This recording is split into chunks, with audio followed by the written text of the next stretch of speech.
अस्सलामुअलैकुम गाइस, कैसे हैं आप लोग। फ़िरौन की लाश डूब कर नहीं मरी थी। फ़िरौन की लाश पर से जो नमक मिला था वो तो सभी मम्मीज़ की लाश पर से मिलता है। तो क्या सारे फ़िरौन्स डूब कर मरे थे? और फ़िरौन जैसे मम्मीज़ तो और भी हैं, तो अल्लाह ने इनको क्यों बचा रखा है? फ़िरौन तो बूढ़ा था, डूब कर कैसे मर सकता था? फ़िरौन को तो बहुत ख़तरनाक ख़तरनाक डिसीज़ेज़ थे, वो तो बिस्तर तक से उठ ना पाता होगा, तो डूब कर कैसे मर सकता है? इस तरह के आज सारे सवालों के जवाब आपके इस वीडियो में प्रोवाइड कराए जाएंगे और ये प्रूव भी किया जाएगा कि क्यों रामसेस द सेकंड ही वो फ़िरौन है जिसका जिक्र हमको कुरान में मिलता है।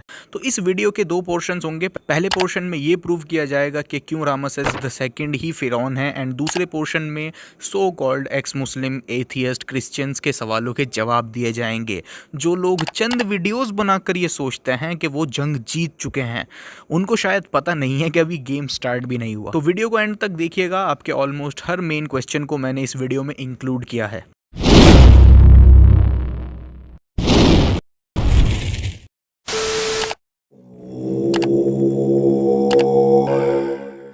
मूसा अलैहिस्सलाम की स्टोरी का एक ब्रीफ इंट्रो मैं दे देता हूँ। आई एम श्योर ज़्यादातर लोगों को तो पता भी नहीं होगा कि कौन इज़राइलिट्स, एक्सोडस क्या है, फ़िरौन का कौन सा जुल्म। तो इंट्रो ज़रूरी है, वरना हमारे भक्स and atheist and ex Muslims कहेंगे वो क्या क्या बोले जा रहे हो, हमको तो कुछ समझ ही नहीं आ रहा। तो ये इंट्रो बहुत ज़रूरी है, उसके बाद ही आप पूरी वीडियो के साथ सेंस बना पाओगे।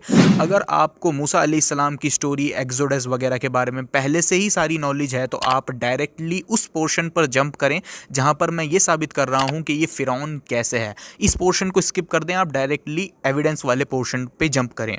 तो बहुत समय पहले एंशिएंट इजिप्ट में एक बादशाह रहता था जिसका टाइटल था फ़ेरो या फ़िरौन।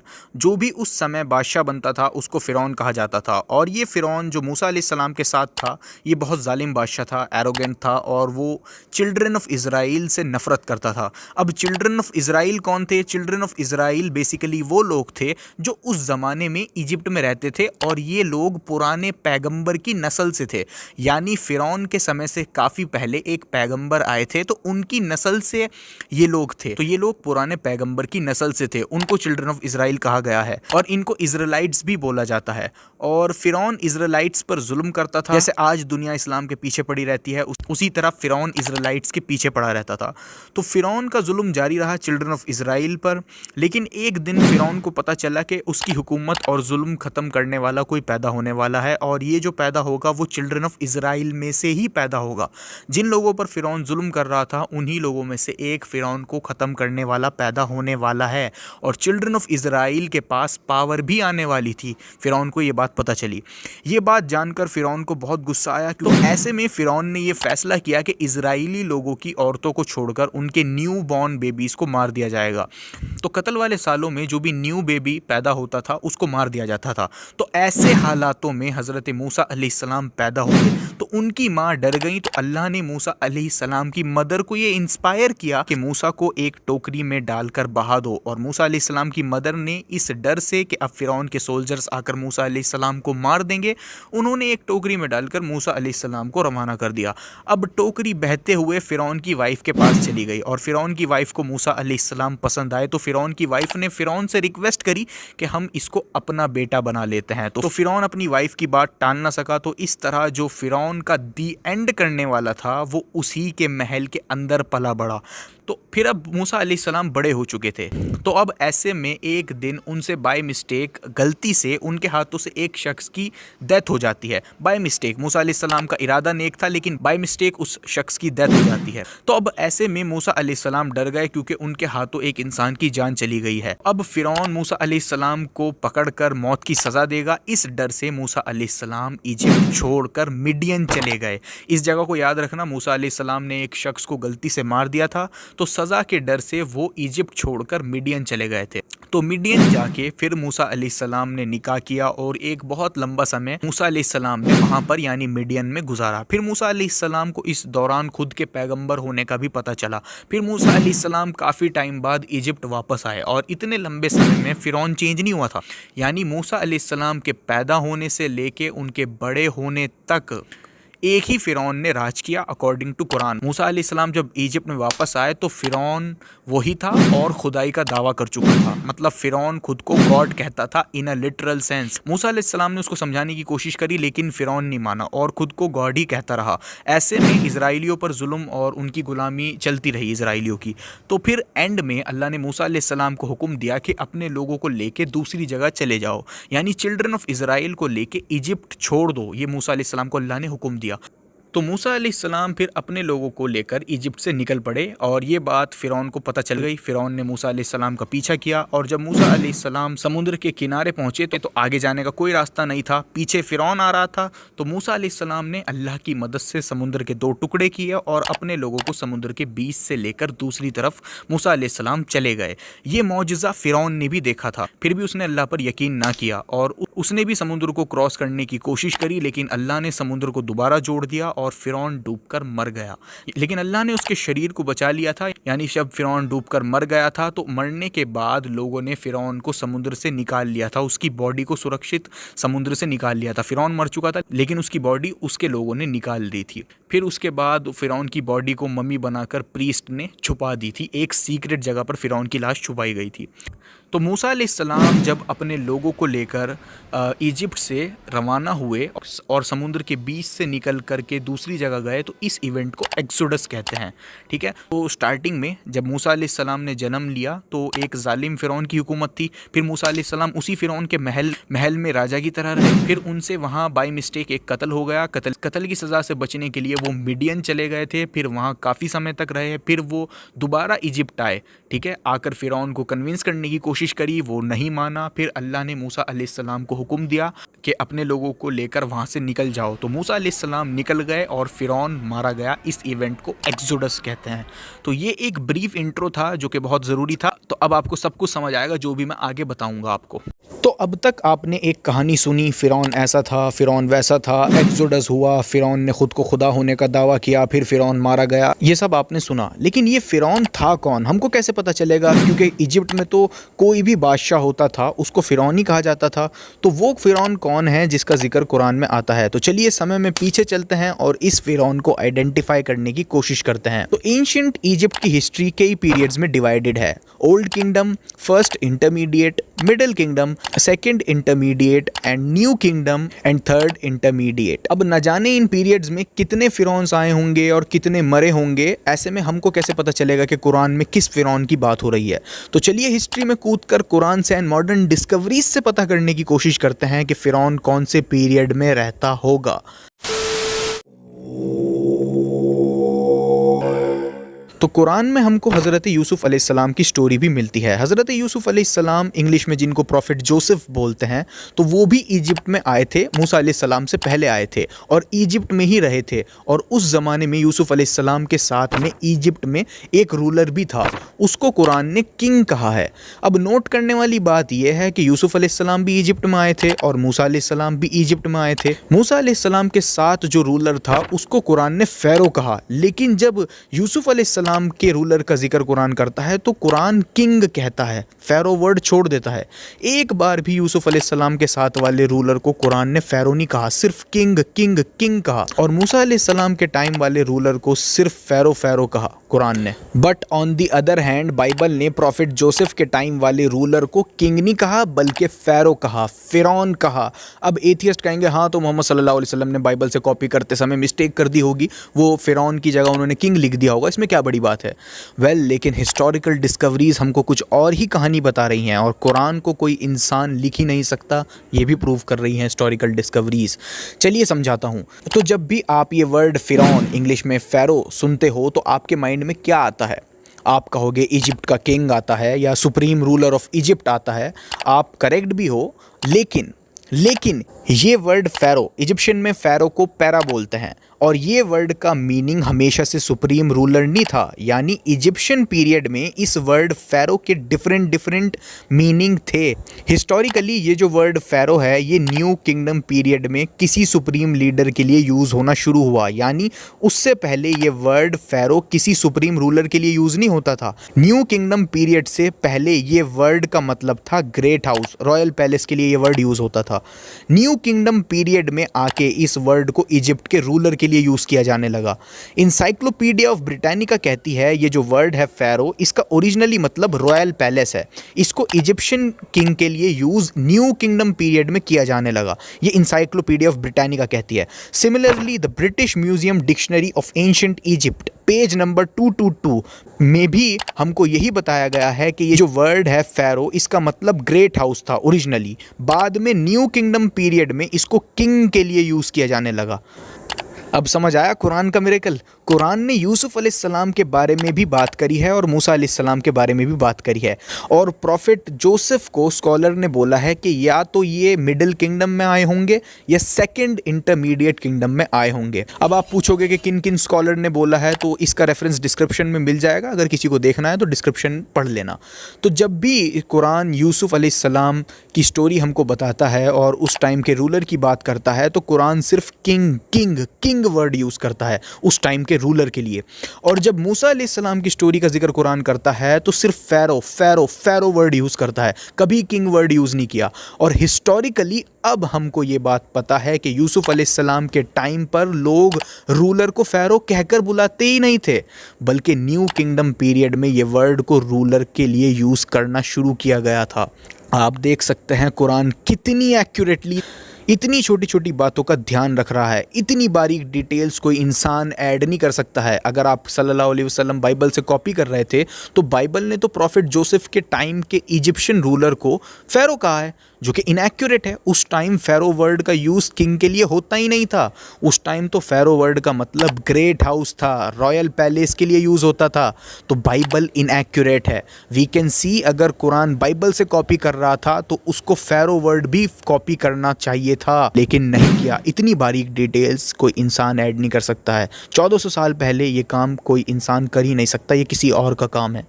क्या ये एक्स्ट्रा ऑर्डिनरी मिरेकल नहीं है? दोनों किताबें एक ही सब्जेक्ट के बारे में बोल रही हैं और एथियस्ट कहते हैं कुरान बाइबल से कॉपी किया गया है, जबकि बाइबल में यूसुफ अलैहिस्सलाम के टाइम वाले रूलर को फ़िरौन बोला गया है। एंड कुरान अनइमेजिनेबल प्रिसीजन दिखाते हुए फ़ैरो वर्ड यूज़ नहीं करता है, क्योंकि उस टाइम फ़ैरो वर्ड इजिप्ट के रूलर के लिए यूज़ होता ही नहीं था। ये हमको हिस्टोरिकली पता है। That's amazing.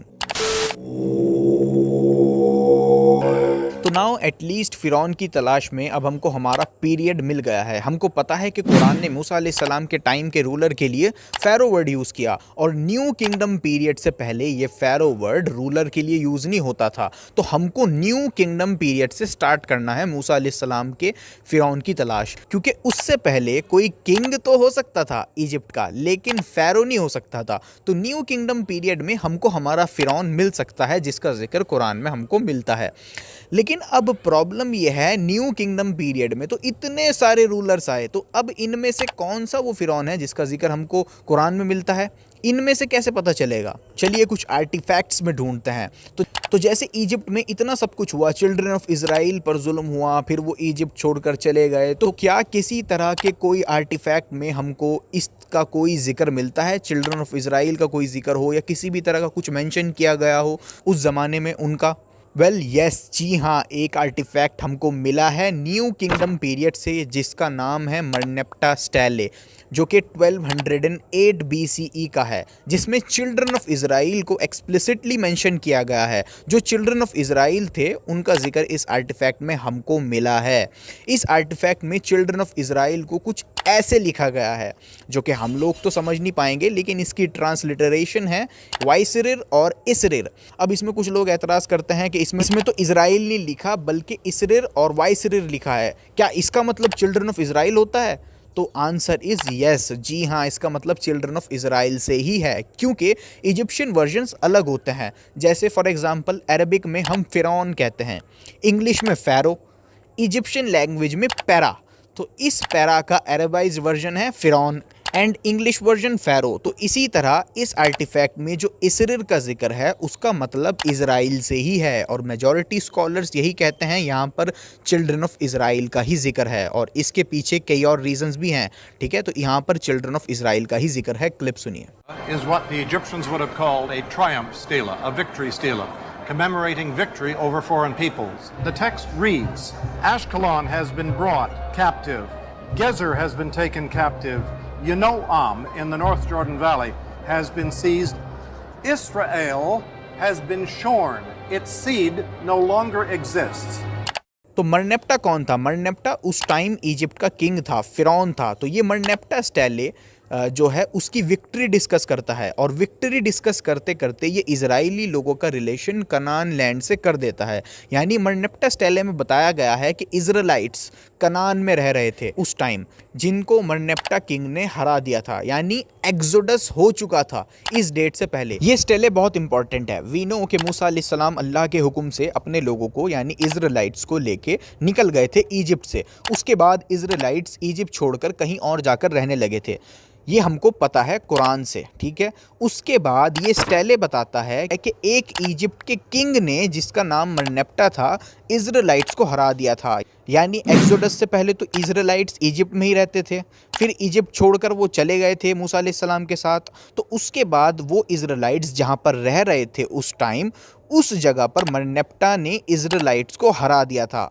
और मरनेप्टा का इजराइट्स को हराना ये एक्सोडस के बाद ही हो सकता है, क्योंकि एक्सोडस से पहले तो इजराइट्स इजिप्ट में रह रहे थे। तो इसी वजह से यहाँ पर इजराइट्स का जिक्र होना ये इंडिकेट करता है कि एक्सोडस जो है वो इस डेट से पहले हुआ होगा। यानी एक्सोडस हुआ, और एक्सोडस हुआ तभी इजराइट्स इजिप्ट छोड़कर गए। उसके बाद फिर मरनेप्टा ने इजराइट्स को हराया, यानी एक्सोडस मरनेप्टा किंग से पहले ही हुआ होगा। क्योंकि मूसा अलैहिस्सलाम के टाइम जो फिरौन था वो तो अकॉर्डिंग टू कुरान डूबकर मर गया था। उसके बाद कोई न्यू फ़ारो आया होगा, तो उसने इजराइट्स को जब हराया था जब वो मूसा अलैहिस्सलाम के साथ इजिप्ट छोड़कर जा चुके थे और कहीं और जाकर रह रहे थे, तो तब इजराइट्स को उसने हराया। ये स्टेले ये इंडिकेट करता है कि एक्सोडस इस स्टेले से पहले ही हुआ होगा, और ये स्टेले मरनेप्टा जो कि इजिप्ट का रूलर था उसके साथ का है। तो यानी एक्सोडस इस मरनेप्टा से पहले हुआ होगा, क्योंकि एक्सोडस के टाइम तो मूसा अलैहिस्सलाम वाला फिरौन डूबकर मर गया था और मरनेप्टा मरा नहीं था, उस टाइम जिंदा था। और इसी वजह से उसने ये बात स्टेले में अपने लिखवा भी दी, क्योंकि वो जिंदा था, मरा नहीं था, और मूसा अलैहिस्सलाम वाला फिरौन मर गया था। तो इजराइट्स इजिप्ट छोड़कर गए, और जो उस टाइम का करंट फिरौन था वो डूबकर मर गया। फिर कोई नया फिरौन आया, नए फिरौन ने इजराइट्स को दोबारा हराया। ये इस मरनेप्टा स्टेले में लिखा है। तो इसी वजह से मरनेप्टा स्टेले से पहले ही एक्सोडस हुआ होगा। अगर किसी के समझ ना आया हो तो एक बार अगेन देख लेना, पीछे करके सब समझ में आ जाएगा। तो अब मरनेप्टा एंड मरनेप्टा के बाद वाले फेरोस को लिस्ट से हटा देते हैं, क्योंकि मरनेप्टा से पहले एक्सोडस हो चुका था। तो मरनेप्टा भी और उसके बाद वाले रूलर्स भी कुरान के फिरौन नहीं हो सकते। तो अब हमारे पास ये रूलर्स बचे हैं, इनमें से कोई वो फिरौन होगा जिसका जिक्र कुरान में हमको मिलता है। अब सवाल ये बचा, इन फिरौन में से कौन सा वो फिरौन होगा जिसका जिक्र हमको कुरान में मिलता है। सो कुरान एंड बाइबल की तरफ चलते हैं और उनमें दी गई इंफॉर्मेशन से आइडेंटिफाई करने की कोशिश करते हैं कि असली फिरौन कौन है in the light of historical knowledge we have.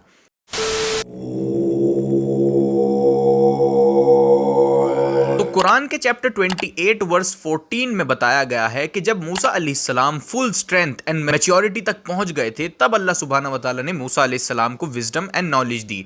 अब ये कैसे पता चलेगा कि इस आयत में कितनी एज की बात हो रही है, कितनी एज में हज़रत मूसा अलैहिस्सलाम को नॉलेज एंड विजडम मिली? इस आयत में लिखा है कि जब वो फुल स्ट्रेंथ एंड मैच्योरिटी तक पहुंच गए थे तब अल्लाह ने दी थी। तो ये कितनी एज होती है? एज ऑफ मैच्योरिटी को कुरान ने चैप्टर 46 वर्स 15 में डिफाइन करा है। तो इस आयत में बात हो रही है कि हमको अपने माँ बाप से काइंड रहना चाहिए, मदर बड़ी तकलीफ उठाकर जन्म देती है। एंड उसके बाद लिखा है, so when he attains to full maturity and reaches 40 years, यानी कुरान के according age of full maturity 40 साल की एज होती है। तो इस आयत में जो बात हो रही है कि जब मूसा अलैहिस्सलाम फुल स्ट्रेंथ एंड मैच्योरिटी तक पहुंच गए तब अल्लाह ने उनको नॉलेज एंड विजडम दी, और इस आयत से हमको पता है कि एज ऑफ फुल मैच्योरिटी 40 की एज होती है अकॉर्डिंग टू कुरान। तो 40 की एज में मूसा अलैहिस्सलाम को नॉलेज एंड विजडम मिली। फिर इसके आगे वाली वर्स में कुरान हमको बताता है कि एक दिन दो लोग आपस में लड़ रहे थे, तो मूसा अलैहिस्सलाम ने एक शख्स की मदद करने के चक्कर में उस शख्स को एक पंच मार दिया, जिससे उसकी बाय मिस्टेक मौत हो गई। अब मूसा अलैहिस्सलाम के हाथ तो गलती से ही सही, लेकिन एक इंसान की जान चली गई थी। तो फिरौन अब मूसा अलैहिस्सलाम को मौत की सजा देगा, इस डर से मूसा अलैहिस्सलाम ने इजिप्ट छोड़ दिया था और फिर मिडियन चले गए थे। मूसा अलैहिस्सलाम को नॉलेज एंड विजडम 40 की एज में मिली। उसके बाद उनसे गलती से एक कत्ल हो गया, जिसके बाद मूसा अलैहिस्सलाम 40 की एज में मिडियन चले गए थे फिरौन के डर से। और फिर कुरान चैप्टर 28 वर्स 7 में हमको बताता है कि मिडियन जाने के बाद मूसा अलैहिस्सलाम ने शादी की और प्रपोजल के टाइम मूसा अलैहिस्सलाम के फादर इन लॉ ससुर जी ने एक शर्त रखी थी कि तुम मेरी सर्विस में 8 से 10 साल रहोगे। तो मूसा अलैहिस्सलाम 40 की एज में इजिप्ट छोड़ के मिडियन आ गए थे। वहां आके 8 से 10 साल अपने फादर इन लॉ की सर्विस में रहे। फिर उसके बाद दोबारा इजिप्ट गए फिरौन का सामना करने, फिरौन को एक खुदा की दावत देने वापस इजिप्ट गए मूसा अलैहिस्सलाम। यानी जब मूसा अलैहिस्सलाम दोबारा इजिप्ट गए तो मिनिमम 48 ईयर्स ओल्ड होंगे, क्योंकि 40 की एज में गलती से कत्ल हो गया था। फिर वो मिडियन चले गए थे रहने, फिर 8 से 10 साल फादर इन लॉ की सर्विस में रहे, फिर इजिप्ट वापस आए फिरौन का सामना करने। तो मिनिमम 48 ईयर्स एज होगी मूसा अलैहिस्सलाम की जब वो मिडियन से वापस आए होंगे फिरौन का सामना करने। और कुरान हमको बताता है जब मूसा अलैहिस्सलाम ने मिडियन से वापस इजिप्ट जाके फिरौन को फेस करा तो फिरौन नहीं बदला था, फिरौन वही था जो मूसा अलैहिस्सलाम के बचपन में था।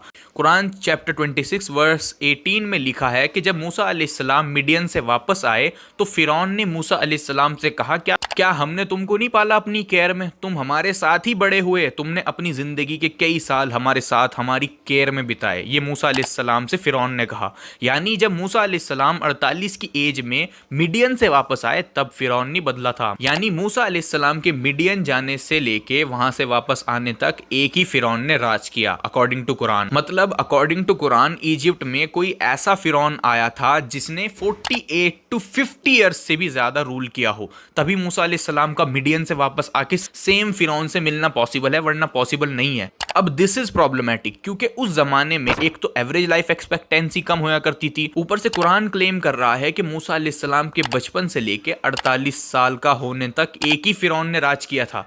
जबकि बाइबल में उल्टा लिखा है, बाइबल में लिखा है 2 फिरौन थे। एक्सोडस 2 वर्स 15 से 23 में लिखा है कि जब मूसा अलैहिस्सलाम से एक शख्स का गलती से कत्ल हो गया तो फिरौन को वो बात पता चल गई और फिरौन ने मूसा अलैहिस्सलाम की जान लेने की कोशिश करी, लेकिन मूसा अलैहिस्सलाम फिरौन से भागकर मिडियन चले गए। और इतने मूसा अलैहिस्सलाम मिडियन में रहे, शादी वगैरह करी, इतने में फर्स्ट फेरो मर गया। मतलब जो फर्स्ट फेरो था वो मर गया था जब मूसा अलैहिस्सलाम मिडियन में रह रहे थे। फिर दूसरे फिरौन ने वही सब इजराइलियों पर जुल्म वगैरह जारी रखा, ठीक है। फिर दूसरा फिरौन पानी में डूबकर मरा था अकॉर्डिंग टू बाइबल, जबकि कुरान के अकॉर्डिंग सिर्फ एक फिरौन था, बाइबल के अकॉर्डिंग 2 फिरौन थे।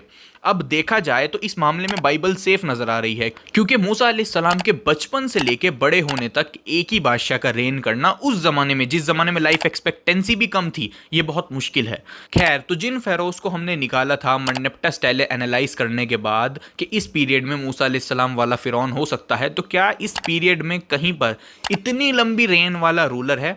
चलिए देखते हैं। और याद रहे, यहाँ पर कुरान डिस्प्रूव भी हो सकता है। अगर कुरान वर्ड ऑफ गॉड नहीं होगा तो यहीं पता चल जाएगा, क्योंकि बाइबल ने तो कहा है 2 फिरौन थे, कुरान ने सिर्फ एक कहा। मूसा अलैहिस्सलाम के बर्थ से लेके एक्सोडस तक सिर्फ एक ही फिरौन था अकॉर्डिंग टू कुरान। तो क्या कोई ऐसा फिरौन है हिस्टोरिकली इन फेरोज में से जिसने इतना लंबा रूल किया हो? वेल जी हाँ, बिल्कुल है, और कोई नहीं, सिर्फ रामसेस द सेकंड ही है जिसने 66 साल रेन किया उस जमाने में।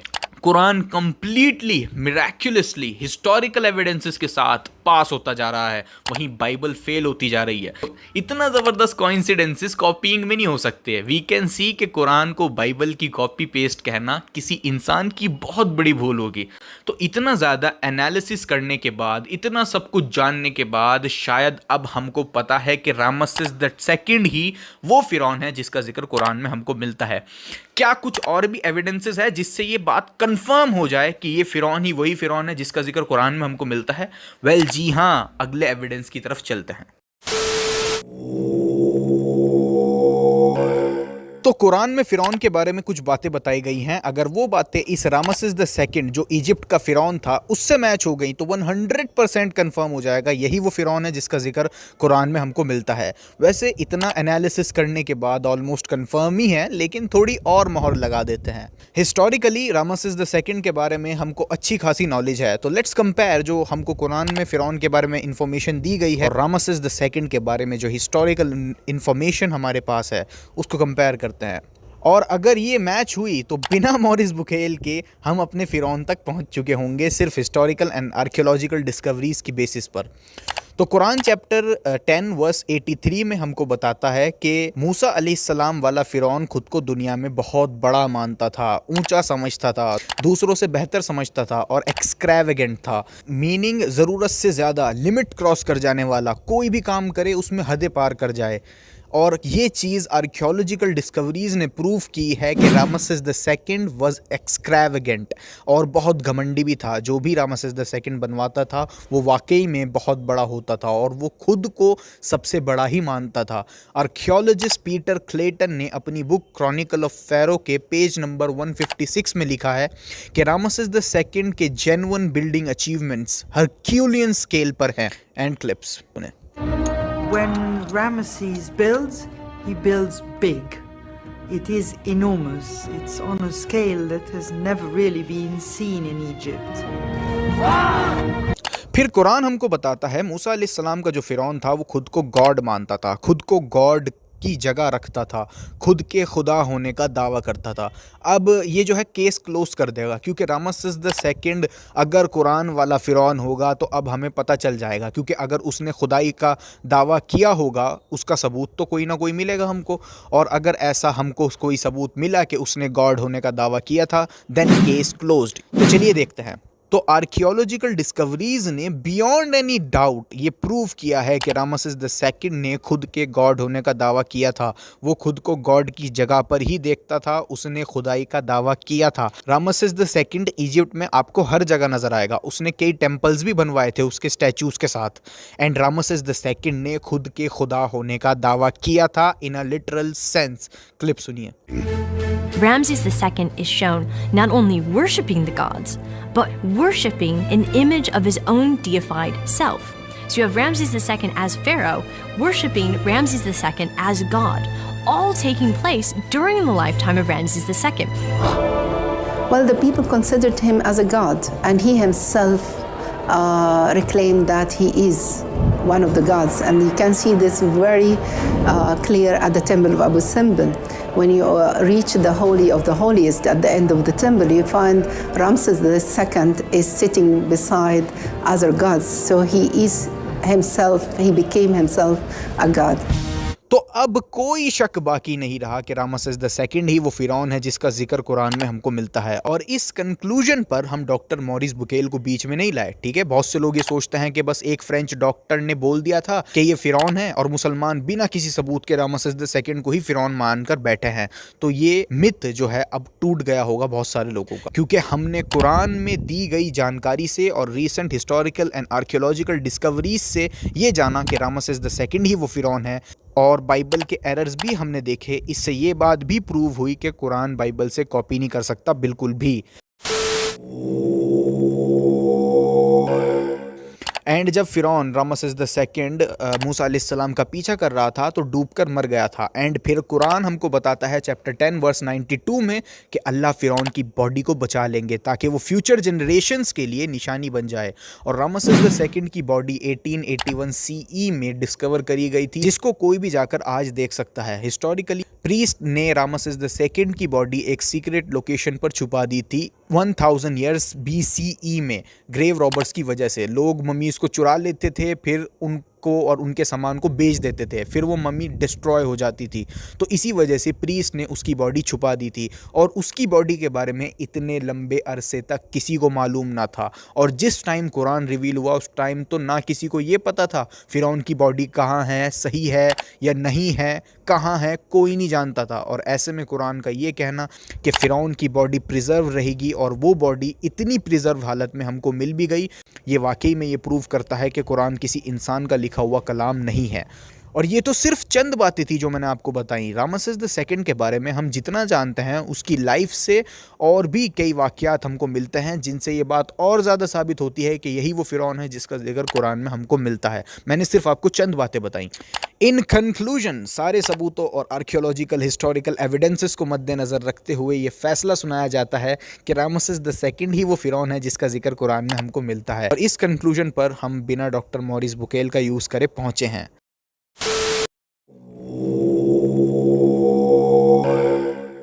सबसे पहला सवाल तो ये आएगा कि रामसेस द सेकंड मौत के टाइम कम से कम 87 टू 92 ईयर्स ओल्ड था, तो इतना बूढ़ा शख्स कैसे मूसा अलैहिस्सलाम का पीछा कर सकता है और इतना बूढ़ा शख्स कैसे चैरियट चला सकता था। तो सबसे पहले तो ये बता दूं, कुरान खुद जानता था, जैसे कि हमने वीडियो में पहले भी जाना, कि मूसा अलैहिस्सलाम के फ़िरौन की एज बहुत ज़्यादा थी। कुरान ये बात जानता है, क्योंकि बाइबल के अकॉर्डिंग तो 2 फ़िरौन थे, लेकिन कुरान के अकॉर्डिंग सिर्फ एक फ़िरौन था। मूसा अलैहिस्सलाम के बर्थ से लेके 40 साल की एज में मिडियन जाने से लेके 8 साल फादर इन लॉ की सर्विस से लेके वापस फ़िरौन के पास आने तक और फिर एक्सोडस तक सिर्फ एक ही फ़िरौन था अकॉर्डिंग टू कुरान। तो ये बात खुद कुरान जानता था, फ़िरौन की एज काफ़ी होगी जिस टाइम वो मूसा अलैहिस्सलाम का पीछा कर रहा होगा, और समुद्र में डूबकर मर जाने की वजहों में से श्योरली उसकी ज़्यादा उम्र होना भी एक वजह होगी। दूसरी बात ये कि फ़िरौन चैरियट्स नहीं चला सकता था, इसका कोई सबूत नहीं है। इजिप्ट में उसकी चैरियट्स पर तस्वीरें चारों तरफ हैं, लेकिन फिर भी लोग कहते हैं तो क्या इतनी उम्र में चला सकता होगा क्या? तो पहले मैं बता दूं, उन इजिप्शियन चैरियट्स की कई रिकन्स्ट्रक्शन हुई हैं और वो अनकम्फर्टेबल नहीं होते थे, बहुत अच्छा उनका डिज़ाइन होता था। If you gave this to a modern designer, they could not do any better. And दूसरी बात ये किसने कहा कि वो खुद चैरियट्स चला रहा होगा? ये कैसे कंक्लूड कर लिया गया कि वो खुद चैरियट्स चला रहा होगा? इजिप्ट का सबसे बड़ा बादशाह खुद चैरियट्स चलाकर पीछा कर रहा होगा इतनी ज़्यादा एज में, ये कैसे कंक्लूड कर लिया गया? जबकि कुरान चैप्टर 10 वर्स 90 में तो आता है, फ़िरौन और उसकी सेना सोल्जर्स ने मूसा अलैहिस्सलाम का पीछा किया। सोल्जर्स भी थे साथ में, ना कि फ़िरौन अकेला था। तो ये क्यों सोच रहे हो कि फ़िरौन खुद बूढ़े शरीर के साथ चैरियट्स चलाकर पीछा कर रहा होगा? इस सोच के पीछे क्या वजह है? कुछ भी नहीं। और वैसे भी कुरान में ये कहीं नहीं लिखा कि फ़िरौन अपने 16 इंच के डोलों से रस्सी पकड़े अपने हेल्थी शरीर के साथ खुद चैरियट चला रहा था, ऐसा कहीं नहीं लिखा। फ़िरौन आराम से बैठ करके मूसा अलैहिस्सलाम का पीछा कर सकता है और उसके सोल्जर्स सारी मेहनत कर रहे होंगे, ना कि खुद फ़िरौन। इजिप्ट का बादशाह क्यों मेहनत करेगा? इजिप्ट के बड़े लोग वो तक तो मेहनत किया नहीं करते थे, वो लोगों के लिए भी लोग होया करते थे जो उनको एक जगह से दूसरी जगह ले जाया करते थे। तो ये कैसे सोच लिया गया कि इजिप्ट का सबसे बड़ा बादशाह इतनी ज़्यादा एज में अगर मूसा अलैहिस्सलाम का पीछा कर रहा होगा तो वो खुद चैरियट चला रहा होगा? ऐसा हो ही नहीं सकता। एंशंट इजिप्ट में कई तरह के व्हीकल्स थे, वैगन्स थे, जिस पर बैठकर फ़िरौन पीछा कर सकता था।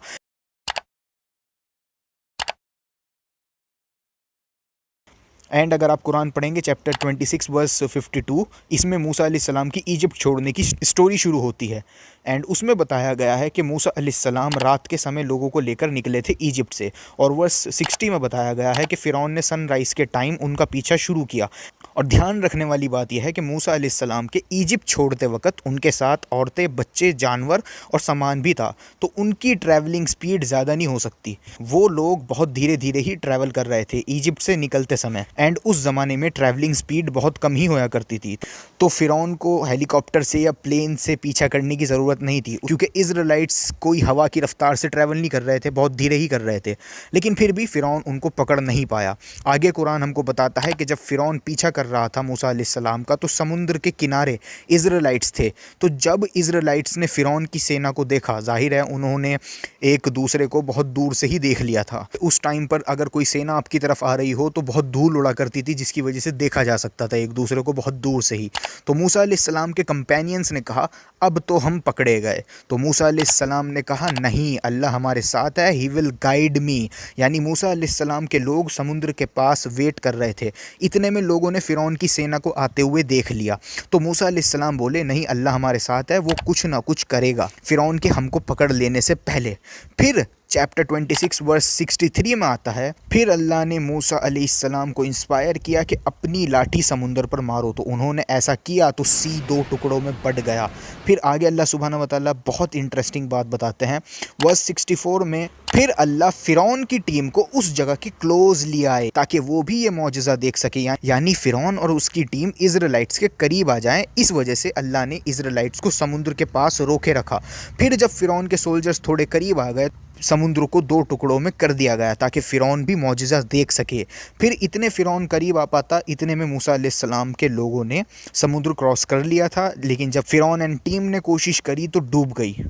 तो इन आयतों से पता ये चला कि फ़िरौन ज़्यादा तेज़ी से ट्रैवल नहीं कर रहा था। वो तो अल्लाह सुब्हाना व तआला ने जब तक समुद्र के 2 टुकड़े नहीं किए थे, जब तक फ़िरौन की टीम इज़राइलिट्स के करीब ना आ जाए, और जब वो करीब आए तब उनके सामने समुद्र के 2 टुकड़े हुए थे ताकि वो भी देख सकें इस मिरेकल को, और उन्होंने देखा भी लेकिन वो फिर भी ईमान ना लाए।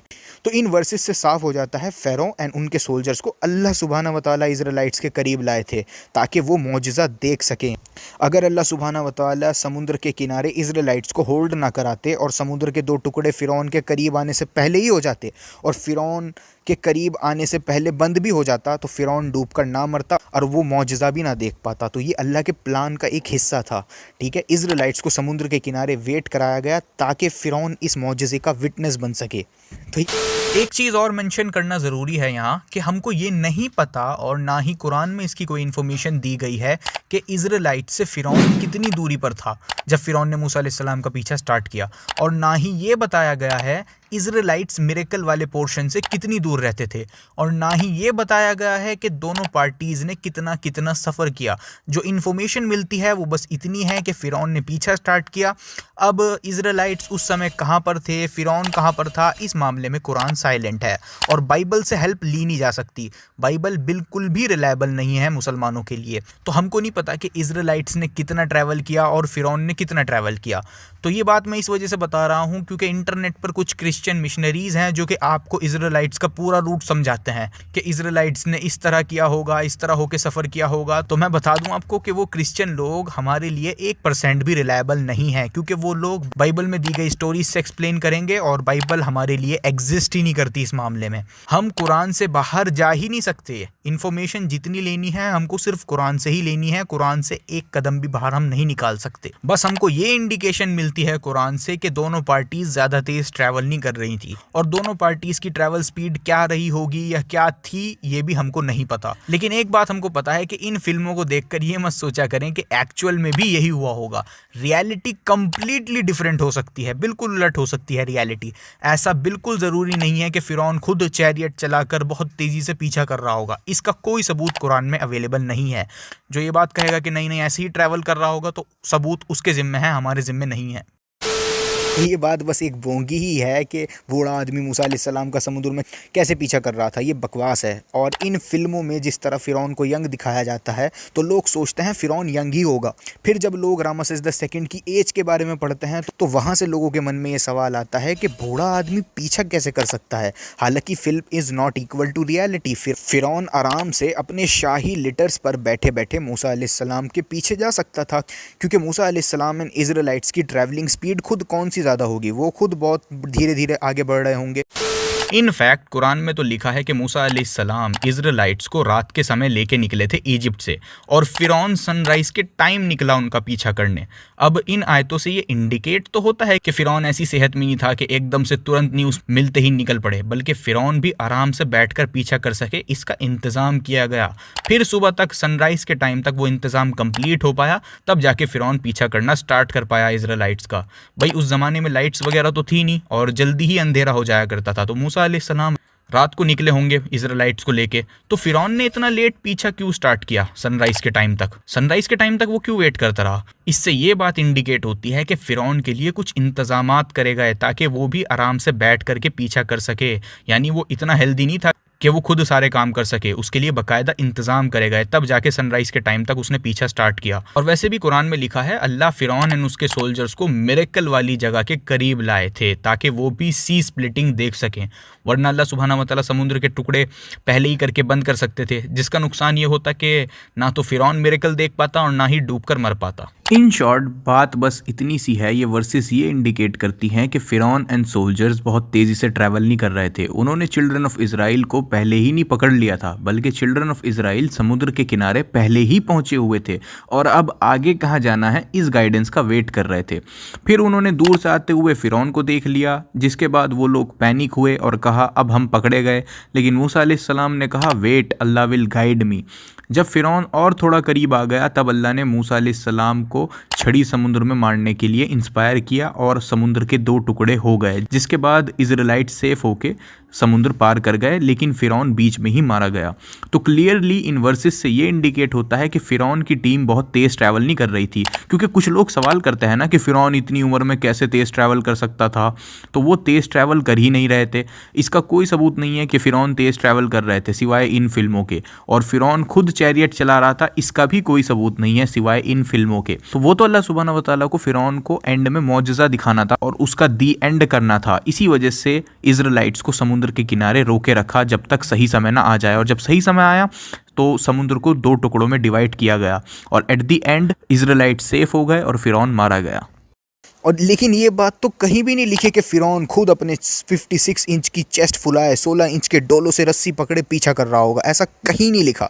इस ख्याली पुलाव का कोई एविडेंस नहीं है सिवाय इन फिल्मों के। अगर कोई कहता है कि नहीं नहीं फ़िरौन खुद ही चला रहा होगा तो इसका एविडेंस उसके ज़िम्मे है। कुरान में ऐसा कुछ नहीं लिखा, ना तो ये लिखा फ़िरौन बहुत तेज़ी से पीछा कर रहा था या खुद चैरियट चला रहा था, और ना ही ये लिखा कि फ़िरौन इतने इतने किलोमीटर पर आवर की स्पीड से ट्रैवल कर रहा था, ऐसा कुछ ही नहीं लिखा। और ना ही ये बात लिखी कि फ़िरौन का ग्रुप बहुत तेज़ी से ट्रैवल कर रहा था, बल्कि इज़राइलिट्स को अल्लाह ने वेट कराए रखा समुद्र के किनारे ताकि फ़िरौन भी पहुंचकर मिरेकल का विटनेस हो सके। और फिर बिल्कुल सही समय पर अल्लाह ने समुद्र के 2 टुकड़े कर दिए तो इज़राइलिट्स सेफ होकर दूसरी तरफ पहुंच गए थे, लेकिन फ़िरौन अभी बीच में ही था एंड इतने में अल्लाह ने क्लोज़ कर दिया सी। तो अल्लाह सुब्हानहू व तआला ने बिल्कुल सही समय पर समुद्र को 2 टुकड़ों में करा, जिससे फ़िरौन बीच में ही रह गया और इज़राइलिट्स क्रॉस कर गए। तो बस इतना ही कहूँगा, फिल्मों को देखकर एक्चुअल इवेंट को विजुअलाइज़ करने की कोशिश मत किया करो। ये मत सोचा करो कि रियलिटी में भी ऐसा ही हुआ होगा, क्योंकि फिल्मों में ऐसा दिखाया जाता है। इसी सेकंड समुद्र में डूबकर नहीं मरा था, उसकी 90 साल की उम्र में मौत हुई थी। रिसर्च से पता चला कि जिंदगी के आखिरी सालों में वो गठिया के कारण कुबड़ा हो गया था। शरीर की नसें सख्त हो गई थी और मसूड़ों में बहुत बड़ा फोड़ा हो गया था। क्या 90 साल का बीमार कुबड़ा कमजोर बुढ़ा समुद्र में मूसा का पीछा कर रहा था? असल में वो 90 साल की उम्र में नेचुरल मौत मरा था। अब कुछ लोग ये सवाल करते हैं कि फ़िरौन को तो इतने सारे डिसीज़ेस थे। मैं उन सभी की लिस्ट दे देता हूँ। इस्लामोफोब्स तो कुछ बता देंगे और कुछ बताएंगे नहीं, क्योंकि उनको खुद नहीं पता होता कि फ़िरौन को कौन कौन से डिसीज़ेस थे। बस वो विकीपीडिया पढ़ लेंगे, जो कि कोई रिलायबल सोर्स नहीं है इन्फॉर्मेशन का। खैर, रामसेस II को क्लेम किया जाता है कि उसको काइफोसिस, आर्थराइटिस, एंकिलोजिंग स्पॉन्डिलाइटिस, जो कि आर्थराइटिस का ही एक टाइप होता है, and atherosclerosis and dental issues थे। और ये क्लेम किया जाता है कि क्योंकि रामसेस II को इतने सारे डिसीज़ेस थे तो वो तो बिस्तर तक से उठ ना पाता होगा, तो मूसा अलैहिस्सलाम का पीछा कैसे कर सकता था। अब इन सब डिसीज़ेस को सुन के वाकई ऐसा लगेगा कि उसके ऊपर तो न्यूक्लियर बॉम्ब गिरा हुआ था डिसीज़ेस का। लेकिन अगर किसी को डिसीज़ेस हैं भी तो भी उससे ये प्रूव नहीं होता कि वो मूसा अलैहिस्सलाम का पीछा नहीं कर सकता, क्योंकि इजिप्ट का सबसे बड़ा किंग खुद क्यों चैरियट चलाकर पीछा करेगा।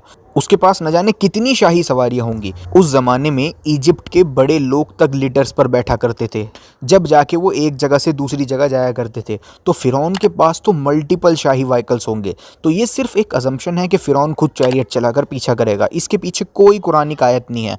उस ज़माने में नॉर्मल लोगों के पास तक जानवर होया करते थे जिस पर आराम से बैठकर वो लोग सफ़र कर पाते थे। तो इजिप्ट का किंग ओल्ड एज में चैरियट पर सफ़र करके पीछा करेगा, दिस डजंट मेक सेंस। और फ़िरौन एंड टीम को बहुत ज़्यादा तेज़ ट्रैवल करने की भी ज़रूरत नहीं थी, क्योंकि इज़राइलिट्स के साथ में सामान, जानवर, औरतें और बच्चे भी थे। तो इज़राइलिट्स खुद ज़्यादा तेज़ ट्रैवल नहीं कर रहे होंगे, तो इसी वजह से फ़िरौन एंड टीम को भी ज़्यादा तेज़ ट्रैवल करने की ज़रूरत नहीं थी। तो इसी वजह से फ़िरौन आराम से बैठ करके पीछा कर सकता था मूसा अलैहिस्सलाम का। तो अगर फ़िरौन को कुछ डिसीज़ेस थे भी तो उससे ये साबित नहीं होता कि वो मूसा अलैहिस्सलाम का पीछा नहीं कर पा रहा होगा, क्योंकि फ़िरौन को बैठ कर ही पीछा करना था आराम से। तो एक इंसान मल्टीपल डिसीज़ेस के साथ बैठ करके आराम से पीछा कर सकता है। तो अगर फ़िरौन को कुछ डिसीज़ेस थे भी तब भी उससे ये साबित नहीं होता कि वो पीछा नहीं कर सकता। लेकिन कुछ लोग कहते हैं कि फ़िरौन को तो ऐसे ऐसे डिसीज़ेस थे कि वो तो बिस्तर तक से उठ ना पाता होगा। इसकी क्या सच्चाई है? तो चलिए ज़रा उन डिसीज़ेस का भी जवाब देते हैं जो फ़िरौन को बिस्तर तक से उठने ना देते होंगे। तो पहले छोटे डिसीज़ेस को देखते हैं जिनका ट्रैवलिंग से कोई लेना देना नहीं है। वो है काइफोसिस, जिसको हिंदी में कुबड़ापन कहते हैं, राउंड बैक। और फ़िरौन को ये था, और ये बहुत कॉमन डिसीज़ है। इवन इन टुडेज़ वर्ल्ड बूढ़े आदमियों को अक्सर ये डिसीज़ हो जाता है, इट इज़ वेरी कॉमन। लेकिन ये डिसीज़ की वजह से ऐसा नहीं हो सकता कि फ़िरौन बेड से ना उठ पाए या कुर्सी पर ना बैठ पाए या इवन चैरियट ना चला पाए। वो आराम से ये सब काम कर सकता था इस डिसऑर्डर के साथ भी, और कुछ एक्सरसाइजेस के साथ वो नॉर्मल रह सकता था विद माइल्ड कॉम्प्लिकेशंस। ये कोई लीथल डिसीज़ नहीं था जिसकी वजह से फ़िरौन बिस्तर से उठ ना पाता होगा या चल ना पाता होगा, ऐसा नहीं था। अब आते हैं डेंटल इश्यूज़ पर। तो डेंटल इश्यूज़ भी ऐसे प्रॉब्लम्स नहीं थे जिससे वो मूसा अलैहिस्सलाम का पीछा ना कर पाए। और याद रखना, अभी हम लोग उस ज़माने में फ़िरौन जो मेडिसिन्स यूज़ करता होगा उसको इग्नोर कर रहे हैं। ज़ाहिर है उस ज़माने की बेस्ट मेडिसिन्स फ़िरौन के पास होंगी, आफ्टर ऑल वो किंग था एंड एंशिएंट इजिप्ट मेडिसिन्स में बहुत एडवांस था। तो हम उन डिसीज़ के ट्रीटमेंट्स को इग्नोर कर रहे हैं और दवाइयों को इग्नोर कर रहे हैं। ज़ाहिर है रामसेस II उन डिसीज़ का ट्रीटमेंट भी करवा रहा होगा, उसको हम इग्नोर कर रहे हैं। तो डेंटल इश्यूज़ ऐसे इश्यूज़ नहीं है जिससे वो मूसा अलैहिस्सलाम का पीछा ना कर पाता। अब आते हैं एथेरोस्क्लेरोसिस पर। अब ये एक डिसीज़ है जिसमें आपकी आर्टरीज़ में ब्लॉकेज हो जाती है, वो नैरो हो जाती हैं कई सब्सटेंसेस की वजह से। ये कोई ऐसा डिसीज़ नहीं है जिसकी वजह से फ़िरौन पीछा ना कर पाता। ये डिसीज़ आपको हो भी तो भी आप कंप्लीटली नॉर्मल लाइफ जी सकते हो जब तक आपकी आर्टरीज़ बहुत ज़्यादा ब्लॉक ना हो जाएं या टोटली ब्लॉक ना हो जाए, जब तक आप मज़े से जी सकते हो। इसकी वजह से फ़िरौन पीछा करने से नहीं रुक सकता, ठीक है। अब आ जाते हैं अर्थराइटिस पर। अब ये कई तरह का होता है। कोई भी डिसऑर्डर जो बॉडी जॉइंट्स को अफेक्ट करे उसको अर्थराइटिस बोलते हैं। इसके सिम्टम्स भी कई होते हैं। स्टिफनेस यानी बिना दर्द के जॉइंट्स मूव नहीं हो पाते, स्वेलिंग, रेडनेस, ETC। इसके सिम्टम्स माइल्ड भी हो सकते हैं और सिवियर भी हो सकते हैं और ये बहुत कॉमन है और बढ़ती उम्र के साथ आपको अर्थराइटिस हो सकता है और काफ़ी जवान लोगों को भी ये डिसीज़ होता है। ऐसा ज़रूरी नहीं है कि ये सिर्फ बुढ़ापे में ही होता हो। हाँ, लेकिन ऐसा ज़रूर है कि कुछ टाइप्स के अर्थराइटिस जैसे ऑस्टियोआर्थराइटिस ज़्यादा बूढ़े लोगों को ही होता है। अर्थराइटिस लेकिन जवान लोगों को भी होता है और आप अर्थराइटिस को मैनेज भी कर सकते हो। ऐसा ज़रूरी नहीं है कि अगर आपको अर्थराइटिस होगा तो आपको एक्सट्रीम पेन ही होगा। और ये भी कोई ऐसा डिसीज़ नहीं है जिसकी वजह से फ़िरौन चैरियट ना चला सके या बिस्तर से ना उठ सके या मूसा अलैहिस्सलाम का पीछा ना कर पाए। इनफैक्ट इजिप्ट में कई और ममीज़ पर रिसर्च से पता चला है कि वो ममीज़ भी सेम डिसीज़ से गुजर रही थी। जो डिसीज़ रामसेस II को थे वही उनको भी थे। जैसे मम्मी ऑफ मन्नेप्टा, मम्मी ऑफ मन्नेप्टा को भी एथेरोस्क्लेरोसिस था, मन्नेप्टा को भी अर्थराइटिस था एंड डेंटल प्रॉब्लम्स भी थे। ऑलमोस्ट सेम डिसीज़ जो रामसेस II को थे वही मन्नेप्टा को भी थे। एंड रामसेस II मन्नेप्टा किंग का फादर था, जो कि ये बात और कंफर्म करता है कि मन्नेप्टा को भी वही सेम डिसीज़ होंगे जो उसके फादर रामसेस II को होंगे। तो मन्नेप्टा मम्मी का एग्जाम्पल मैं इस वजह से दे रहा हूँ क्योंकि मन्नेप्टा काफ़ी बूढ़ा था जब वो किंग बना। According to encyclopedia of Britannica, Merneptah nearly 60 years का था जब वो फ़िरौन बना, किंग बना एंड 8 से 10 साल उसने रूल किया। यानी उसने काफ़ी बुढ़ापे में रेन स्टार्ट किया और काफ़ी मिलिट्री कैंपेन्स भी किए। इन अदर वर्ड्स वो काफ़ी एक्टिव था काफ़ी बुढ़ापे में भी। एंड उसको भी रामसेस II की तरह arthritis, atherosclerosis and dental issues थे। मीनिंग इन डिसीज़ के साथ भी कोई किंग रेन कर सकता है। ये डिसीज़ ऐसे नहीं है जिनकी वजह से कोई बादशाह बिस्तर तक से ना उठ सकता हो। तो रामसेस II को अर्थराइटिस होना, एथेरोस्क्लेरोसिस होना, डेंटल इश्यूज़ होना ये साबित नहीं करता कि वो मूसा अलैहिस्सलाम का पीछा नहीं कर सकता। अगर फ़िरौन अपनी शाही सवारी पर बैठकर पीछा कर रहा होगा, जो कि मोस्ट लाइकली है कि वो ऐसा ही कर रहा होगा, क्योंकि जो शख्स खुद को गॉड कहता हो वो खुद क्यों चैरियट चलाएगा, वो तो आराम से बैठकर पीछा कर रहा होगा। अब वो शाही सवारी ऐसी हो या किसी और तरह की हो, we don't know. Ancient Egypt में कई तरह की सवारियाँ थीं, सो वी डोंट नो कि फ़िरौन कैसे पीछा कर रहा था, लेकिन वो आराम से बैठ करके पीछा कर सकता था। ये डिसीज़ होने के बावजूद भी इन डिसीज़ से कुछ साबित नहीं होता, क्योंकि सेम डिसीज़ मन्नेप्टा किंग को भी थे। वो भी हिस्टोरिकली काफ़ी एक्टिव था। जब मन्नेप्टा उन डिसीज़ के साथ 60 साल की एज में एक्टिव हो सकता है तो मूसा अलैहिस्सलाम वाला फ़िरौन क्यों नहीं हो सकता। अब लास्ट डिसीज़ बचा एंकिलोजिंग स्पॉन्डिलाइटिस। अब ये थोड़ा प्रॉब्लमेटिक है क्योंकि ये वाकई में एक पेनफुल डिसीज़ है और ये किसी शख्स को होना उसकी ज़िंदगी ख़राब कर सकता है। और इस डिसीज़ का मूसा अलैहिस्सलाम के फ़िरौन को होना और इस डिसीज़ के साथ फ़िरौन का मूसा अलैहिस्सलाम का बैठ कर पीछा करना इफ़ नॉट इम्पॉसिबल लेकिन बहुत मुश्किल हो जाता। इस डिसीज़ के साथ भी फ़िरौन के लिए इम्पॉसिबल फिर भी ना होता बैठकर पीछा करना, हाँ, लेकिन बहुत मुश्किल हो जाता इस डिसीज़ के साथ। अब कहानी में ट्विस्ट ये आता है कि अगर आप कुछ ओल्ड रिसर्च पेपर्स पढ़ोगे तो आपको पता चलेगा कि कई एंशिएंट इजिप्शियन ममीज़ में ये एंकिलोजिंग स्पॉन्डिलाइटिस पाया गया है और मन्नेप्टा ममी में भी ये एंकिलोजिंग स्पॉन्डिलाइटिस पाया गया है। जी हाँ, ये थोड़ा कंफ्यूजिंग था रिसर्चर्स के लिए भी कि मन्नेप्टा में भी एंकिलोजिंग स्पॉन्डिलाइटिस था और उसके बावजूद भी वो इजिप्ट पर रूल कर पाया और इतना एक्टिव रहा अपनी ओल्ड एज में भी। ये कैसे पॉसिबल था मन्नेप्टा के लिए इतने पेनफुल डिसीज़ के साथ इतना एक्टिव रहना ओल्ड एज में भी। लेकिन Here is the twist. Recent studies ने ये कंफर्म किया है कि रामसेस II को ये एंकीलोजिंग स्पॉन्डिलाइटिस था ही नहीं, रामसेस II मिसडायग्नोज्ड हुआ था। जी हाँ, एंकीलोजिंग स्पॉन्डिलाइटिस रामसेस II को था, ये बात अब रिफ्यूट हो चुकी है कम्प्लीटली। और कई सारी ममीज़ में भी ये एंकीलोजिंग स्पॉन्डिलाइटिस पाया गया था, उन सबको भी कह दिया गया कि वो सब भी मिसडायग्नोज्ड हुए थे और एक्चुअल में इनको एंकीलोजिंग स्पॉन्डिलाइटिस था ही नहीं और मरनेप्टा को भी नहीं था। और भी कई ममीज़ को स्टडी किया गया और उनको भी यही पता चला कि इन लोगों को एंकीलोजिंग स्पॉन्डिलाइटिस नहीं था। और ये रिसर्च पेपर्स जो हैं वो अर्थराइटिस एंड रेमाटोलॉजी जर्नल में पब्लिश हुए हैं, आप इनको पढ़ भी सकते हैं। और रिसर्चर्स ने पाया कि इन मम्मीज़ को एंकीलोजिंग स्पॉन्डिलाइटिस नहीं था बल्कि डिश यानी डिफ्यूज इडियोपैथिक स्केलेटन हाइपरोस्टोसिस था। अब सुनने में ही ऐसा लगेगा कि जैसे एंकीलोजिंग स्पॉन्डिलाइटिस से भी ज़्यादा डेंजरस डिसीज़ हो, लेकिन ये कोई पेनफुल एंड डेंजरस डिसऑर्डर नहीं था। इसको रिसर्चर्स ने बताया है कि ये डिसीज़ हिस्टोरिकल रिकॉर्ड में भी फिट होता है, क्योंकि हमको पता है जिन मम्मीज़ में एंकीलोजिंग स्पॉन्डिलाइटिस को डायग्नोस किया गया था वो मम्मीज़ अपनी लाइफ में बहुत लेट मरे थे और काफ़ी एक्टिव थे। They were active even in wars in very old age. Researchers ने बोला कि इस तरह की वाइटैलिटी, इस तरह की एक्टिवनेस पॉसिबल ना हो पाती अगर इन मम्मीज़ को एंकीलोजिंग स्पॉन्डिलाइटिस होता। यानी रिसर्चर्स कह रहे हैं जिन मम्मीज़ में एंकीलोजिंग स्पॉन्डिलाइटिस डायग्नोस किया गया था रामसेस II में, मरनेप्टा वगैरह में, ये अपनी लाइफ में काफ़ी एज तक काफ़ी एक्टिव रहे हैं हिस्टोरिकली, और इतना एक्टिव होना इनके लिए पॉसिबल ना होता अगर इनको एंकीलोजिंग स्पॉन्डिलाइटिस होता।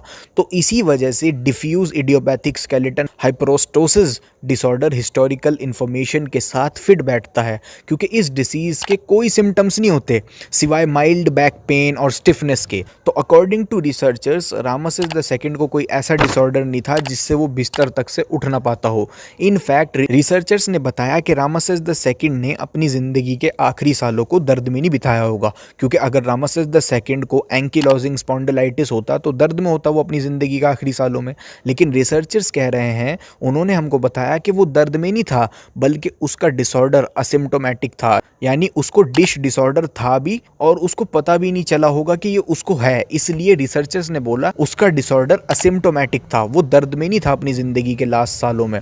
तो आज जितने यूट्यूब एक्सपर्ट्स हवाई फायर कर रहे हैं और कह रहे हैं फिरौन तो बिस्तर तक से उठ ना पाता होगा, उसको तो इतने इतने डेंजरस डिसीजेस थे, तो रीसेंट डिस्कवरीज कह रही हैं कि सब हवाई बातें हैं, सब बकवास है। इजिप्शियन ममीज़ को कोई ऐसा डिसीज़ नहीं था जिससे ये बिस्तर तक से उठ ना पाते हों। वो कह रहे हैं they were very active in very old age, they were very active even in wars. Researchers completely उल्टी बात कर रहे हैं इन गधों से। तो आई थिंक अब सारी मिसकंसेप्शन क्लियर हो गई होगी आपकी, फिरौन के ताल्लुक से सब कुछ आपको पता चल गया होगा। तो अब ये सब बातें कि फिरौन बिस्तर से नहीं उठ सकता था, चल फिर नहीं सकता था, इसका कोई एविडेंस नहीं है सिवाय ख्याली पुलाव के जो ये लोग पकाते हैं। सेम डिसीजेस जो रामसेस II को थे वही इजिप्ट में सैकड़ों ममीज़ को थे। वो लोग तो हिस्टोरिकली बड़े एक्टिव थे इवन इन वॉर्स। जो ऐसा डिसीज़ था जिससे फिरौन का पीछा करना मुश्किल हो जाता, उसको रिसेंट स्टडीज़ ने रिफ्यूट कर दिया और कहा डिश डिसीज़ था जो कि हिस्टोरिकल रिकॉर्ड के साथ फिट बैठता है। तो इन गधों की हम लोग माने या एक्सपर्ट्स की? तो I think major questions cover हो चुके, ऑलमोस्ट एवरीथिंग। अब हम देख लेते हैं कि हमने क्या क्या जाना।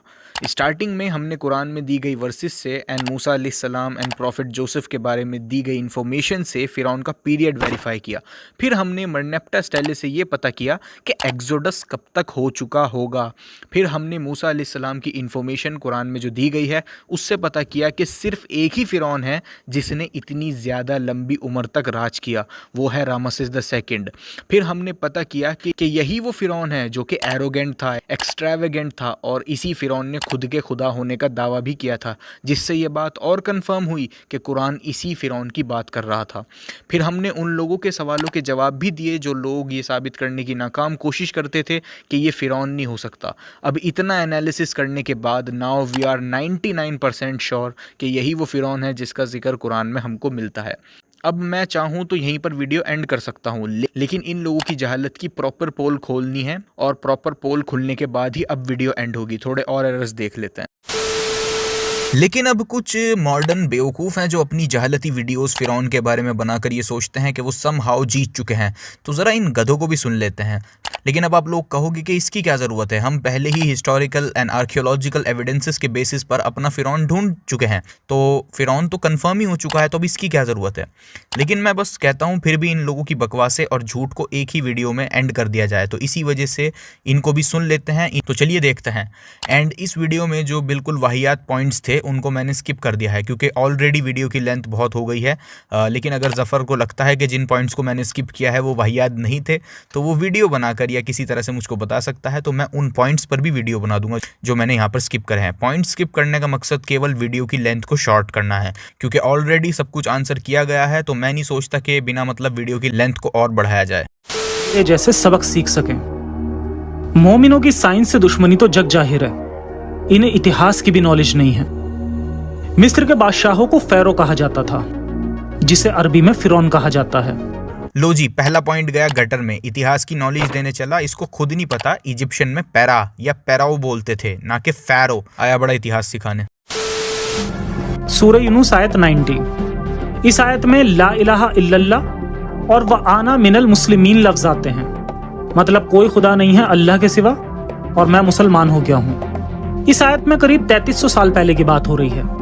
फिर भी फ़िरौन को अरबी ज़बान में कलमा पढ़ाया जा रहा है और मुसलमान बनाया जा रहा है, जबकि अरबी भाषा को वजूद में आए अभी 2000 साल नहीं हुए। अरे बाप रे, इतना डेंजरस लॉजिक। अब तो मानना पड़ेगा कि वाकई ज़फ़र ने इस्लाम को गलत साबित कर दिया। अरे बेवकूफ़ो, तुम चाहते क्या हो कि कुरान अरबिक के बीच में इजिप्शियन हायरोग्लिफिक्स लिख देता ताकि सबको फिर समझाना पड़ता कि ये क्या लिखा है। तो अगर कुरान के बीच में इजिप्शियन लैंग्वेज होती भी तो भी सबको समझाना पड़ता कि ये क्या लिखा हुआ है। इतनी सी अकल तो यूज़ कर लिया करो। एथियज़म में अकल नहीं यूज़ करते क्या तुम लोग? बेवकूफ़ो, जब किसी दूसरी लैंग्वेज में हुए वाक्य को मॉडर्न टाइम के लोगों को समझाना होगा तो उन्हीं की लैंग्वेज में समझाया जाएगा, या ओरिजिनल लैंग्वेज में। सिंपल सी बात है, उन्हीं की लैंग्वेज में समझाया जाएगा ताकि उन लोगों को समझ में आए। अल्लाह सुब्हानहू व तआला सिंपली इस आयत में वो बता रहे हैं जो फ़िरौन ने कहा था इजिप्शियन में, उसको अरबिक में ट्रांसलेट किया जा रहा है, सिंपल। लेकिन जितनी इन्फॉर्मेशन फ़िरौन की है कुरान में, उससे हम हिस्टोरिकल एंड आर्कियोलॉजिकल डिस्कवरीज की बेसिस पर फ़िरौन को पहचान चुके हैं।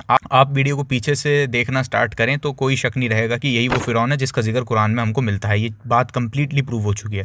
प्लस बाइबल के एरर्स भी हमने देखे, जिससे ये बात भी साबित हुई कि कुरान बाइबल से कॉपी नहीं कर सकता। 10 आयत 92। इसलिए हम तेरे जिस्म को बचा लेंगे ताकि तू अपने बाद वालों के लिए एक निशानी हो जाए। बेशक बहुत से लोग हमारी निशानियों की तरफ बेपरवाह हो जाते हैं। इस आयत में अल्लाह फ़िरौन की लाश को बचाए रखने की बात कर रहा है। इसी आयत को मोमिन सोशल मीडिया पे पोस्ट करते हैं, साथ में फ़िरौन की लाश भी होती है। मोमिन इसे अल्लाह का मिरेकल कहते हैं। पहली बात, फ़िरौन किसी इंसान का नाम नहीं है, फ़िरौन राजा का टाइटल था। मिस्र में 3000 सालों में सैकड़ों फ़िरौन हुए हैं। अल्लाह किस फ़िरौन की बात कर रहा था, अल्लाह मियां ने क्लियर नहीं किया। कुरान में ये लिखा हुआ होना कि कोई लाश प्रिजर्व रहेगी और उसकी लाश वाकई में प्रिजर्व हालत में हमको मिली भी, ये बात इस वजह से ख़ास है क्योंकि कुरान ने आज तक किसी शख्स के बारे में ये बात नहीं कही कि उसकी लाश को बचा लिया जाएगा। ये क्लेम कुरान सिर्फ फ़िरौन के बारे में करता है जिसने खुदा होने का दावा किया था, और जिस टाइम कुरान ने यह दावा किया था उस टाइम किसी के फरिश्तों को भी नहीं पता था कि रामसेस II है कहाँ। उसको प्रीस्ट ने ग्रेव रॉबर्स के डर से सीक्रेट लोकेशन पर छुपा दिया था। इतने लंबे अरसे में मम्मी खो सकती थी, डैमेज हो सकती थी, या हमेशा के लिए खोई रह सकती थी, लेकिन नहीं हुआ ऐसा, और बहुत ही ज़बरदस्त प्रिजर्वेशन के साथ आज हम सबके बीच में मौजूद है। और ये मिस्र का वो फ़िरौन है जिसने खुद के खुदा होने का दावा भी किया था। ये भी प्रूवन थिंग है। क्लिप सुनिए। The temple's design was meant to send a clear message to all who entered that Ramses the Great was a god among the living. Ramses II is shown not only worshipping the gods, but worshipping an image of his own deified self.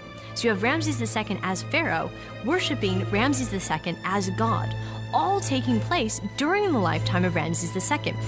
And इसकी preservation पर sir Tony Robinson कहते हैं Ramses II one of the few pharaohs में से है जिसकी body largely intact है। Clip सुनिए। Just across the river from Luxor lies the famous Valley of the Kings, where Ramses himself was buried. His mummy was discovered in 1881. One of the few pharaohs whose body has survived largely intact. यानी pharaoh की body damage नहीं हुई, बहुत ज़्यादा preserve है। जबकि उसके बाद के कुछ फ़ैरोस मिले हैं जो कि रामसेस द सेकंड के बाद मरे, लेकिन उसके बावजूद भी उनकी हालत खस्ता है। मोमिनों ने फिरौन रमेसेस सेकंड को कुरान वाला फिरौन कैसे मान लिया? यहाँ रोल शुरू होता है डॉक्टर मॉरिस बुकेल का। डॉक्टर मॉरिस फ्रांस के बहुत ही नामवर डॉक्टर थे। वो मिस्र के शाही परिवार का ट्रीटमेंट करते थे और सऊदी अरब के किंग फैसल अली के भी पर्सनल डॉक्टर थे। डॉक्टर मॉरिस ने कहा कि कुरान में जिस फिरौन की लाश को बचाने का वादा है, फिरौन रमेसेस सेकंड वही फिरौन है। इसके सबूत में कहा कि लाश में नमक मिला है, इसकी मौत समुद्र में डूबकर हुई होगी। असल में ऐसी बातें डॉक्टर मॉरिस नहीं, सऊदी अरब का पैसा बोल रहा था। मिस्र अब इस गधे को क्या कहा जाए, इसको इतनी सी बात नहीं पता कि डॉक्टर मॉरिस बुकेल ने जिसको एक्सोडस वाला यानी डूबकर मरने वाला फिरौन कहा था वो रामसेस द सेकंड नहीं था। जी हाँ, डॉक्टर मॉरिस बुकेल ने तो किसी और मम्मी को बोला था कि वो डूबकर मरा था, ना कि Ramses the second. Doctor Maurice ने बाइबल को ध्यान में रखते हुए, क्योंकि बाइबल के अकॉर्डिंग दो फिरौन थे, एक फिरौन वो था जिसके साथ मूसा अलैहिस्सलाम पले बड़े, फिर उनसे गलती से कत्ल हो गया तो वो मीडियन चले गए थे। फिर दूसरा फ़ैरो आया, ठीक है, दूसरा फ़ैरो पहले फ़ैरो के मरने के बाद आया और वो पीछा करते समय डूबकर मरा था according to doctor Maurice Bucaille. तो बाइबल के अकॉर्डिंग दो फिरौन थे। इसी वजह से डॉक्टर मॉरिस बुकेल ने रामसेस द सेकंड को डूबकर मरने वाला फिरौन नहीं कहा, बल्कि मरनेप्टा को कहा। क्लिप सुनिए। He is writing a third book which is complete and ready for publication. It's the medicine and the mummies of pharaohs. And there you know, the Musa alayhi salam was born at one pharaoh, and when he crossed the Red Sea, there was another pharaoh who was drowned. And he has done extensive research, and he came up with conclusions that there are two different pharaohs, not the same one. I will not take any more time, and you will know him through his lectures, Dr. Maurice Bucaille. Mr. Chairman, I want to thank you very much for your kind introduction. तो doctor Maurice Bucaille ने अपनी book mummies of the pharaohs के page number 156 to 160 में बोला है कि Merneptah की body pharaoh of the exodus है, ना कि रामसेस द सेकंड की।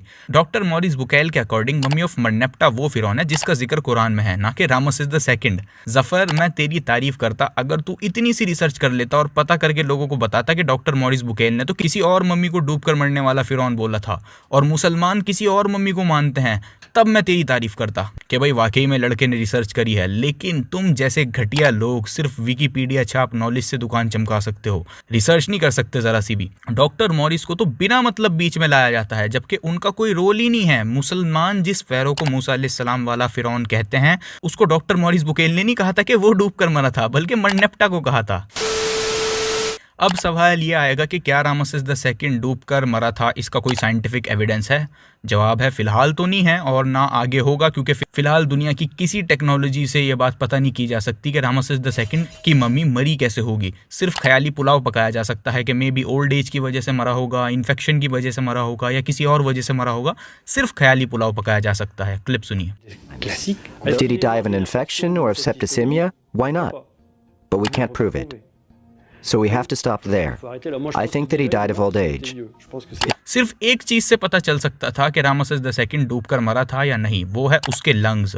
उसके लंग्स बता सकते थे कि वो डूबकर मरा भी था या नहीं, लेकिन उसके लंग्स उसकी बॉडी में नहीं है और खाली बॉडी से और सीटी स्कैन से ये बात नहीं बताई जा सकती कि मम्मी की मौत कैसे हुई थी। लेकिन कुछ रिसर्चर्स ये कहते तो ज़रूर हैं कि भाई हमारी नज़र में तो ये अनलाइकली है कि फिरौन चैरियट चलाकर खुद पीछा कर रहा होगा इतनी एज में और कुछ डिसीजेस के साथ, लेकिन कोई भी श्योर नहीं हो सकता। सिर्फ ख्याली पुलाव पकाया जा सकता है और सबसे पहला अजम्पशन इनका यही होता है कि फिरौन खुद चैरियट चलाकर पीछा कर रहा होगा, जिसका कोई एविडेंस नहीं है। कुरान में ऐसा कुछ नहीं लिखा, सिर्फ इन फिल्मों को देखकर ये लोग ये सोचते हैं।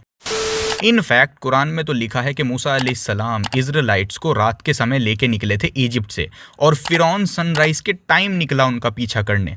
अब इन आयतों से ये इंडिकेट तो होता है कि फिरौन ऐसी सेहत में नहीं था कि एकदम से तुरंत न्यूज़ मिलते ही निकल पड़े, बल्कि फिरौन भी आराम से बैठकर पीछा कर सके, इसका इंतज़ाम किया गया।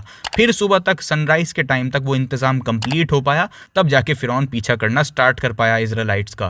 भाई उस ज़माने में लाइट्स वगैरह तो थी नहीं और जल्दी ही अंधेरा हो जाया करता था, तो मूसा अलैहिस्सलाम रात को निकले होंगे इज़राइलिट्स को लेके, तो फिरौन ने इतना लेट पीछा क्यों स्टार्ट किया सनराइज के टाइम तक? सनराइज के टाइम तक वो क्यों वेट करता रहा? इससे ये बात इंडिकेट होती है कि फिरौन के लिए कुछ इंतजामात करे गए ताकि वो भी आराम से बैठ करके पीछा कर सके। यानी वो इतना हेल्दी नहीं था कि वो खुद सारे काम कर सके, उसके लिए बाकायदा इंतज़ाम करे गए, तब जाके सनराइज़ के टाइम तक उसने पीछा स्टार्ट किया। और वैसे भी कुरान में लिखा है अल्लाह फ़िरौन एंड उसके सोल्जर्स को मिरेकल वाली जगह के करीब लाए थे ताकि वो भी सी स्प्लिटिंग देख सकें, वरना अल्लाह सुब्हानहू व तआला समुद्र के टुकड़े पहले ही करके बंद कर सकते थे, जिसका नुकसान ये होता कि ना तो फ़िरौन मिरेकल देख पाता और ना ही डूब कर मर पाता। तो दुनिया की कोई स्टडी इस बात को डिस्प्रूव नहीं कर सकती कि फ़िरौन डूबकर नहीं मरा था, बल्कि वो लोग बस कहते हैं कि हमको ये लगता है, हमको वो लगता है, लेकिन उनके लगने ना लगने से कुछ नहीं होता।